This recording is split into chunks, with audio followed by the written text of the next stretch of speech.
E gente, tudo bem? No vídeo de hoje eu vim falar para vocês aqui um pouquinho sobre consequências jurídicas dos exposeds.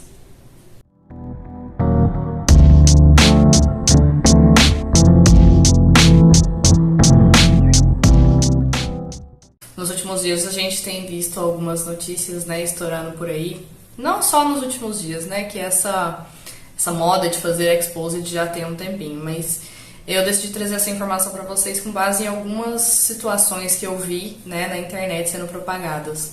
Uma delas era, por exemplo, a ex-esposa indo no local de trabalho da amante com prints de fotos que ela teria mandado nudes, né, para o marido dela no horário do expediente, conversas. E a pessoa não chega lá e fala assim, eu quero falar com o gerente sobre isso. E vai falar só com ele sobre isso. Porque talvez realmente tivesse uma falha de conduta da funcionária no horário do expediente, tudo bem. Mas a esposa chega dando grandes gritarias e falando e xingando e tudo no meio da loja, com todos os clientes, com todos os outros funcionários. E ela não fala de uma forma amena, não. Ela é bem específica, né?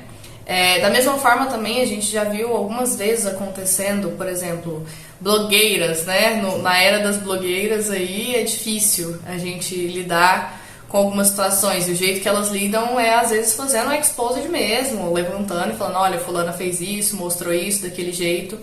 E acaba gerando um cancelamento, né, daquela pessoa. Então, a gente veio falar aqui um pouquinho hoje sobre as consequências que esse tipo de atitude tem na esfera judicial, né?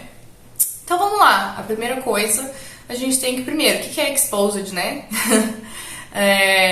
O exposed, ele é uma forma de a pessoa expor, falar sobre situações ou pessoas, né? Que tragam uma conduta talvez questionável, né? Talvez até imputando algum crime ou alguma infração para o que aquela pessoa teria feito ou falado, né? Então, o primeiro ponto é esse. A segunda coisa esse exposed é sempre um problema jurídico relevante para o mundo jurídico? E a resposta também pode ser não, né? Então, nem todo exposed é um problema jurídico, mas muitos deles passam a ser. Isso porque, né? A gente conhece aqui o mundo jurídico como eu posso fazer minhas coisas, você faz as suas, eu tenho o direito de falar sobre as minhas e tudo mais, né? Isso é o direito de liberdade de expressão. Eu posso falar sobre coisas que aconteceram comigo, sobre coisas que eu penso e etc, né? Mas ao mesmo tempo a gente tem que entender que o direito à liberdade de expressão, ele é limitado.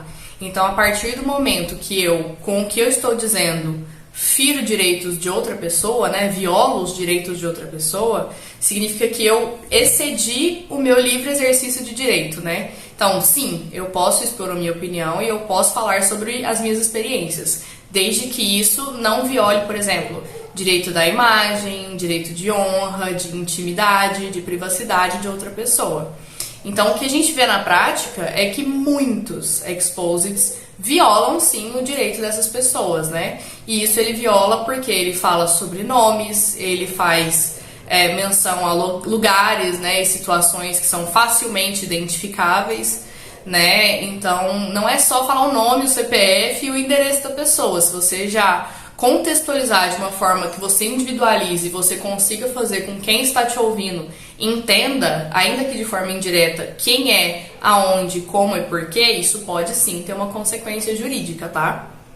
E a depender do que é dito no exposed, né, isso pode gerar consequências tanto na esfera criminal quanto na esfera civil, né? Então, na esfera criminal, por exemplo, existem os crimes de injúria, calúnia e difamação, que vão depender do que foi dito ali, do que foi apresentado pela pessoa que faz o exposed.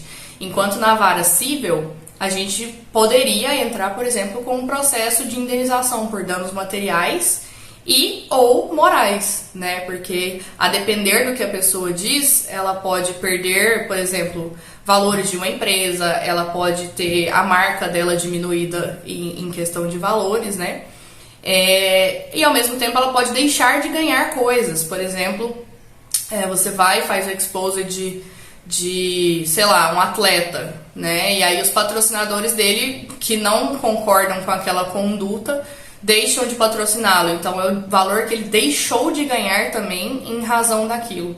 Então a gente tem que tomar muito cuidado, tá? Não existe esse mito, né? É mito mesmo, que a internet é uma terra sem lei. Não, não é. E a gente tem que tomar muito cuidado com o que é dito, o que é feito, né? Até porque a gente está vivendo na era de cancelamento, linchamento virtual e tudo mais. Então, esse tipo de resposta, né? Ele é decorrente de um julgamento antecipado pelo próprio público, né? Sem que dê direito até a outra pessoa de se manifestar, talvez justificar, explicar, às vezes até apresentar provas, que seja, né?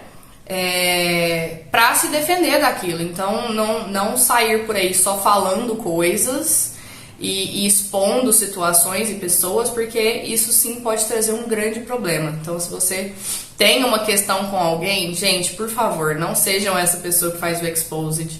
Se você acha que você tem o direito a alguma dessas implicações, né, por ter sido exposto também, procure um advogado ou a defensoria pública para que analise o seu caso, porque não são situações objetivas. Fez isso, a consequência é essa, né? A gente tem que olhar certinho como que foi todo o contexto, né, do exposed, qual foi o público que foi que recebeu essas informações, né? Então isso tudo tem que ser analisado. Então, tomem muito cuidado com as coisas que vocês falam, que isso sim pode gerar consequências gigantescas, né? Não é simplesmente sair falando e falar, eu posso falar porque eu tenho direito de livre expressão. Não é bem assim, tá? Então, tomem muito cuidado com isso, porque isso pode gerar consequências criminais e patrimoniais, né? Que seria o pagamento de uma indenização para a pessoa que foi exposta. E basicamente é isso, gente. Eu vim trazer um videozinho aqui mais rápido pra vocês, mas de um assunto que ele é extremamente relevante. E fiquem muito atentos, tá? Se vocês tiverem alguma dúvida de questões que vocês tenham exposto ou que tenham exposto vocês, procurem um profissional para analisar o caso concreto, verificar as circunstâncias e tomar as medidas cabíveis, tá bom? E é isso, basicamente. A gente se vê no próximo vídeo. Já curte aqui esse vídeo se você gostou, compartilha com alguém que pode precisar dessa informação e me segue lá nas outras redes sociais que eu vou deixar aqui na descrição para vocês também. Até mais!